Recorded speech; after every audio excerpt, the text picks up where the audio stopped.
Yo, what is up guys, my name is Sam. I'm a commercial photographer and filmmaker based here in Kuala Lumpur, Malaysia, and today, well, congrats, you just got your first paid photo gig. But what now? One of the first few tips that I ever received starting out was that if something is going to go wrong on set, it will go wrong. And today I want to share with you 5 really simple tips on what you should do before your photo shoot in 5 minutes or less. So the first thing is always to check and pack. Now this might sound a little bit obvious, but you'd be surprised how many things you might forget, especially if you have like really tiny accessories.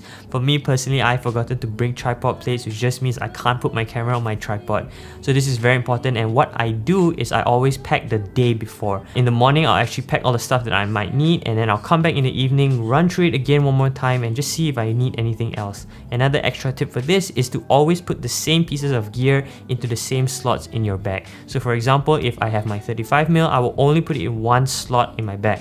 If I have like tripod plates, I'll only put it in like a small compartment, and they're always going to be in the same location. So if I come back and check my bag and it's not there, I know that this piece is missing and I need to look for it and put it back in. So tip number 2 is also pretty obvious, but it's just as important, and that is to check your batteries and your card. Batteries are pretty self-explanatory. Just make sure that you start charging them 1 or 2 days before, because you never know when you might accidentally forget a battery. And another thing is, as you're packing your bag, as you're about to zip it up, just run through all the batteries through your camera, make sure that they're all full so that you know that you will never have a dead battery on set. The next thing is going to be your cards, and cards are probably the most important thing next to your camera, as that's what it uses to record all the media. What I do is I always make sure that I always, number 1, back up my cards after every shoot, and number 2, I always clear my cards before every shoot. And the reason for this is because you never want to go on a shoot, halfway shooting, and then you realize, oh crap, my card's about to be filled up, and you're going to waste your time going through and deleting one by one files, which is not, number 1, not good for your card, and number 2, it's going to ruin the flow of the photo shoot, and you're going to look really bad in front of your talent and your client. So tip number 3 is a little bit of pre-production, and that is to know your location. I don't know how many horror stories I've heard from beginners, and sad to say, also me, not knowing how the location looks like, going there, just winging it, and the pictures just turn out horrible. So what you want to do, it's very simple. Just make sure that you know where you're shooting, how it looks like, how the time of day is going to look like when you're shooting, and there are going to be people around. If you're shooting video, or if you need lights, make sure you know where all the plug points are, and all the small bits and pieces that you might need or are very important on a shoot. So one easy way to do this is actually to do a site recce. This is just easy. You basically see everything, just jot down notes of where and everything, and obviously when the client is there, you can always ask the questions straight on. If you cannot actually go to the location, one of the best places is to use Google Maps, especially if you're shooting outdoors. Understanding where the location is, how it roughly looks like, can give you a little bit of insight into planning your shots. A really good tip for this is that to always know where you're actually going to. Now, most of the time what happens is clients maybe will give you a Waze direction or maybe Google Maps, and then you might have a little bit of trouble finding location. So at least going through Google Maps the night before and knowing how the vicinity of the area looks like, so you're not lost on the way to the shoot, which leads to my next point. Tip number 4 is to always be early.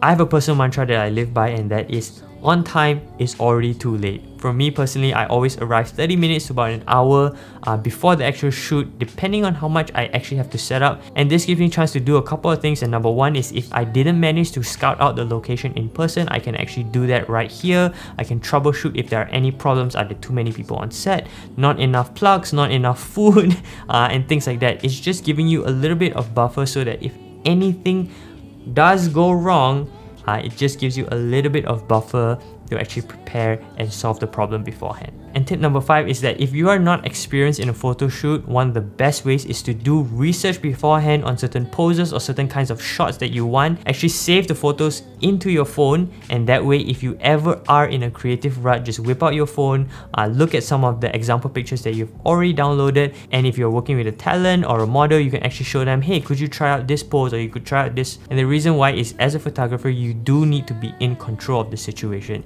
Yes, you might work with professional models or talents that know what they're doing. But most of the time, if you're working on your first gig, you might be working with inexperienced people. So actually just showing them and asking them to copy is the best way. Yes, you do have Google and things like that. You can just Google it straight away on set. But the problem with that is that you will waste a lot of time trying to go through and find pictures that fit the style that you need. So it's always very important to actually prepare these sample images or example images beforehand. Keep them on your phone so it's easy to show straight up and you don't waste the model's time, you don't waste your time, you don't waste the client's time, and everybody goes home happy with amazing shots. So yeah, those are 5 really quick and simple tips that unfortunately I didn't follow when I first started out, which has resulted in like a bunch of botched shoots. But hey, you know what? You learn from your mistakes. But hopefully these 5 tips actually help you to reduce the amount of mistakes that you actually make on set. And you know, everybody just goes home happy with amazing images. So yeah, thank you guys so much for watching. If you have any questions, don't forget to leave them down in the comments below. Don't forget to leave a like, comment, and subscribe. It really helps out the channel a lot. Thank you so much for watching once again, and I will see you in the next one.